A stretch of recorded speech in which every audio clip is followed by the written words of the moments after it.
sidik hissəsinin polipləri ümumiyyətlə 97% xərçəngdir, sidik hissəsində olan 3% papillomadır. Yəni bu nə deməkdir? İlkin əlamətlər nədir? Sidikdə qan və qan olmaya bilər. Ümumiyyətlə 60% xərçəng, 60% simptomsuz keçir və ona görə ilkin diaqnostika skrininq deyilənkən biz bu nəzərdə tuturuq ki, UZI müayinəsidir. UZI müayinəsində çox rahat bu görünür.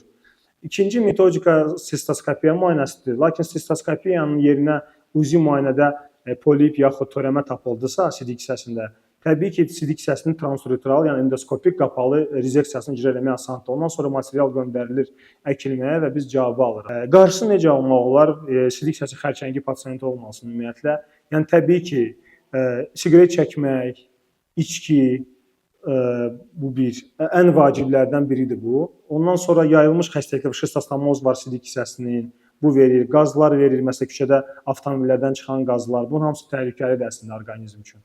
Bəli, amma ilkin diaqnostikası ultrasəs müayinəsidir və ilkin mərhələlərdə müalicə növü təbii ki, qapalı endoskopik tur əməliyyatı icra edilməlidir və biz Lapsarda bunu icra edirik və onun bir neçə mərhələsi var, 4 mərhələsi var. İkinci mərhələ sidik hissə götürülməlidir, ondan əvvəl kimyoterapiya pasiyenti olunmalıdır və biraz uzanır bu təbii ki müalicələr və biraz çətin bir müalicələrdir, amma hamısını icra etmək olur.